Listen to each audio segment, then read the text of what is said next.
नमस्कार दोस्तों।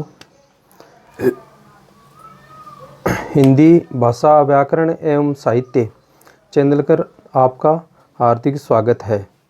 इस चैनल पर हम हिंदी से संबंधित जो भी चीज़ें होगी, जो भी हिंदी से संबंधित जो व्याकरण है या फिर काव्य शास्त्र है, साहित्य है, उन सब की शेयर करेंगे। हम उन सब का अध्ययन इस चैनल के माध्यम से करेंगे।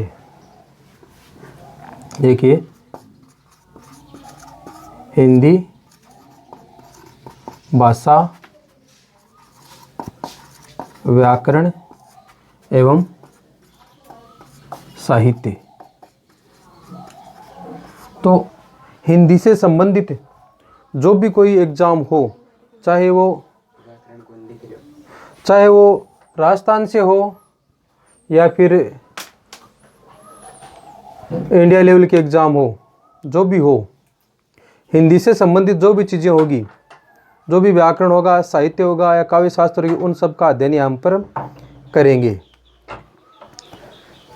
यहाँ पर हम देखो पहले शुरुआत करेंगे व्याकरण से। व्याकरण, उसके बाद में आता अपना साहित्य। हिंदी साहित्य का इतिहास वो देखेंगे। हिंदी साहित्य का इतिहास, और उसके बाद में हम पढ़ेंगे काव्य शास्त्र।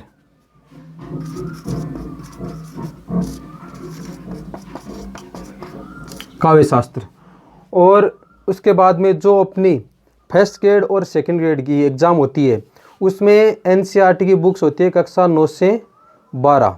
तो सेकंड ग्रेड में आती है कक्षा 9 से 12 और फर्स्ट ग्रेड में आती है केवल 11वीं और 12वीं क्लास की सारी हिंदी की बुक्स, चाहे वो हिंदी साहित्य से संबंधित हो या फिर अनिवार्य हिंदी हो, उन सब का हम इस चैनल के माध्यम से अध्ययन करेंगे। तो कक्षा 9 से 12 हिंदी विषय की पुस्तकें, इनकी भी आपको शेयर करवाऊंगा। इसके बाद में एक चैप्टर और बचता है वो संचार का। संचार और संचार के माध्यम, जिससे पत्र लेखन है, ये आते हैं, तो उनका हम अध्ययन करेंगे। तो संपूर्ण जो हिंदी होती है, उन सब का यहाँ पर आपको शेयर कराई जाएगी। चाहे कोई सा भी चैप्टर हो, इनमें से सारी की सारी पढ़ाऊँगा, सारी करेंगे। पहले व्याकरण के जितने भी टॉपिक है, व्याकरण तो हर एक एग्जाम में, जैसे मान लीजिए पटवार की होगी या फिर थर्ड ग्रेड की होगी, सेकंड ग्रेड की होगी, फर्स्ट ग्रेड की होगी, इन सब में, और एसआई की होगी, पुलिस की, सब में जिन में व्याकरण आती है, उनमें से यहाँ उस पूरी संपूर्ण व्याकरण का हम यहाँ पर अध्ययन करेंगे। और ऐसे नहीं, शॉर्ट में करेंगे, एकदम विस्तृत अध्ययन करेंगे, जिससे आपको समझ में आ जाए। मेरा यही ध्येय रहेगा कि आप सबके समझ में आ जाए, और एक बार नहीं, 2 3 3 4 5 बार आराम से अच्छी तरह समझाकर आपको बताऊंगा। मैं हर एक चीज़ पर फोकस करूंगा, हर एक शब्द पर फोकस करूंगा, जिससे आपके अच्छी तरह से समझ में आ सके। बस जुड़े रहिए, अपने दोस्त बाबूलाल के साथ में जुड़े रहिए, और इन सब चीज़ों का हम, इन सारी बातों का हम हिंदी की जो भी चीज़ें, सब का अध्ययन करेंगे। जो भी विषय है इसमें सब का अध्ययन करेंगे। हाँ, सेकंड ग्रेड में और एक पार्ट आता है जो स्नातक लेवल का आता है, उसमें रामचरितमानस का है, कामायनी का है, ये सारे जो सब खंड आते हैं, उनका भी हम अलग से अध्ययन करेंगे। इसके साथ में ही वो भी कर लेंगे। तो यहाँ पर first grade, second grade, third grade और नेट, और जो दिल्ली वाली जो डीएसएसबी की एग्ज़ाम होती है, या सेंट्रल हिंदी से संबंधित कोई सी भी एग्ज़ाम हो, तो हिंदी का संपूर्ण अध्ययन हम यहाँ पर करेंगे। तो हम शुरू करते हैं पहले यहाँ से, भाषा और व्याकरण। भाषा और व्याकरण का सामान्य परिचय, क्या भाषा होती है, क्या व्याकरण होती है, और इनमें अंतर संबंध क्या है, उन चीज़ों को हम देखेंगे आज। तो जुड़े रहिए। सबसे पहले हम लेते हैं भाषा को। भाषा क्या होती है? भाषा शब्द, इसकी उत्पत्ति किस शब्द से हुई? भाषा शब्द की व्युत्पत्ति है जो एक धातु है भास, इससे उत्पत्ति होती है। अब भास क्या होती है? एक धातु। और धातु क्या होती है? धातु दोस्तों संस्कृत में जो क्रियापद होते हैं, जैसे पढ़ना, लिखना, उठना, बैठना, उनसे पहले जो शब्द, जिस शब्द से वो बनती है वो धातु होती है। जैसे पठ, लिख, पठ से क्या बन गया?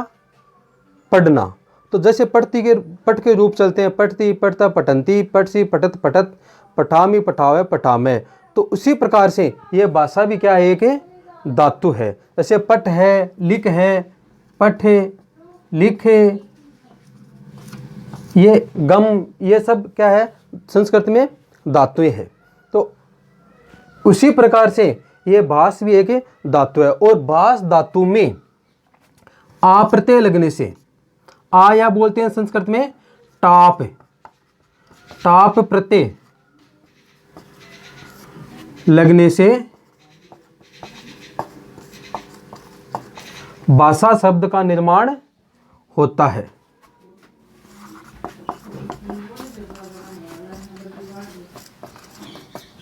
भाषा शब्द का निर्माण होता है, भाषा शब्द की उत्पत्ति होती है। तो भाषा शब्द दोस्तों समझ में आ गया होगा आपको, संस्कृत से निकला। तो संस्कृत की भाषा धातु है, उससे बना है। और संस्कृत क्या अपनी क्या है? मूल भाषा। बार बार यहाँ पर नाम आएगा, मूल भाषा क्या है अपनी? क्योंकि संस्कृत से ही हिंदी का विकास हुआ है। हम आगे पढ़ेंगे जो तत्सम और तद्भव शब्द होते हैं। तो तत्सम वो संस्कृत के होते हैं, तद्भव होते हैं वो हिंदी में आ जाते हैं अपने। उनको क्या बोलते हैं? थोड़ा बहुत उसमें चेंज हो जाता है, उनको बोल देते हैं हम तद्भव। जैसे हस्त है, तो हम हस्त को क्या बनाते हैं? हाथ है। तो इसी तरह से अक्षी है, आंख, नासिका है, नाक है। इसी प्रकार से वो क्या हो गया? संस्कृत के। और जैसे अक्षी है वो संस्कृत का हो गया, अर्थात अपनी मूल भाषा का हो गया। और आंख हम किसको बोल देते हैं? तद्भव में, तो वो हो जाती है हिंदी भाषा में। तो उसी प्रकार से इस भाषा का, भास शब्द से संस्कृत की धातु होती है भास, उससे निर्माण हुआ। अब देखिए इसका शब्दकोश से अर्थ क्या होता है भास का?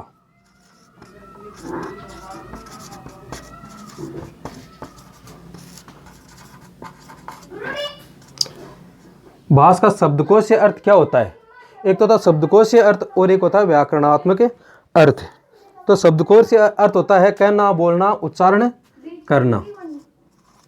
कहना या बोलना और उच्चारण करना। भास धातु का अर्थ होता है कहना, बोलना या उच्चारण करना। और इसका व्याकरणात्मक दृष्टि से क्या अर्थ होता है? व्याकरणात्मक दृष्टि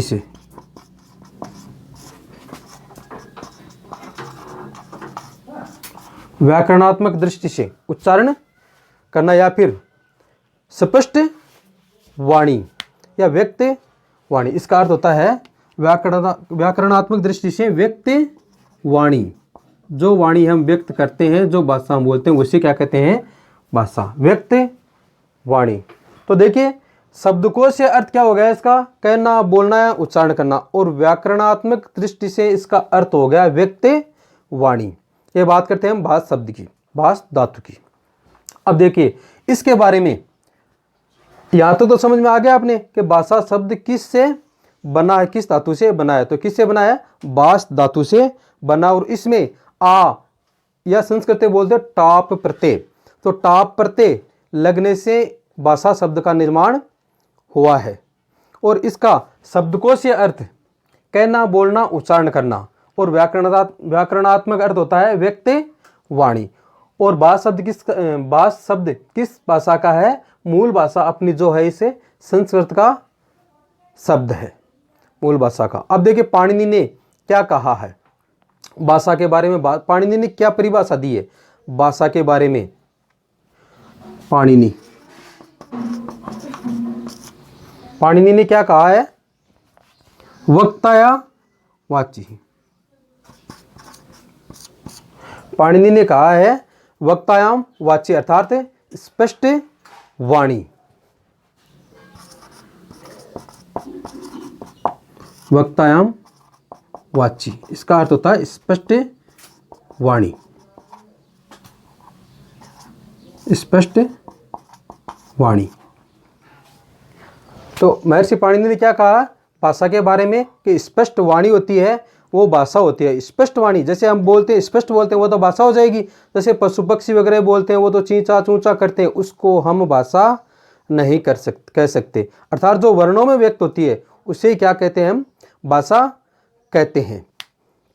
अब देखिए एक शब्द निर्वचन शास्त्र के प्रणेता है महर्षि यास्क। उन्होंने एक परिभाषा दी है कि मनुष्य द्वारा वाणी से अर्थात वाक से अपने जो वाग्यंत्र होते हैं उनसे उच्चरित ध्वनि संकेतों से गठित शब्दमयी सर्जना ही वस्तुतः क्या है? भाषा है। अर्थात जो हम अपने वाग्यंत्रों से बोलते हैं वो और जो सर्जना होती है उसकी जो स्पष्ट रूप से निकलकर बाहर आते हैं उसे क्या कह देते हैं? हम भाषा कह देते हैं। अतः मनुष्य द्वारा उच्चरित शब्द ही भाषा की श्रेणी में आते हैं। ये खास बात है, इसलिए इन्होंने कही है महर्षि यास्क ने कि मनुष्य द्वारा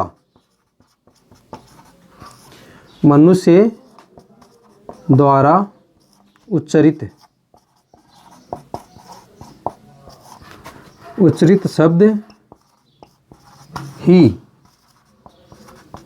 भाषा की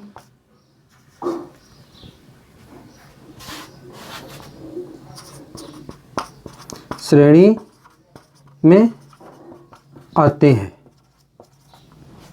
क्योंकि मनुष्य बोलता है स्पष्ट बोलता है, मैंने ऊपर ही कह दिया आपको बात है कि स्पष्ट वाणी होगी। पाणिनि ने क्या कहा यहाँ पर कि स्पष्ट जो वाणी होगी वही भाषा के रूप में मानी जाएगी, अदरवाइज अन्यथा भाषा के रूप में नहीं मानी जाएगी। क्योंकि पशु पक्षी भी बोलते हैं, वो भी तो आवाज़ करते हैं, लेकिन उनको हम भाषा नहीं कह सकते हैं। क्योंकि यहाँ पर यास्क ने कहा कि मनुष्य द्वारा उच्चरित शब्द ही भाषा की श्रेणी में आते हैं। और एक बात देखिए, मनुष्य क्यों दूसरे जो जानवर है उनसे भिन्न क्यों है? सिर्फ और सिर्फ एक ही कारण है, दो कारण हो सकते हैं वैसे, लेकिन मुख्य रूप से एक कारण है भाषा का।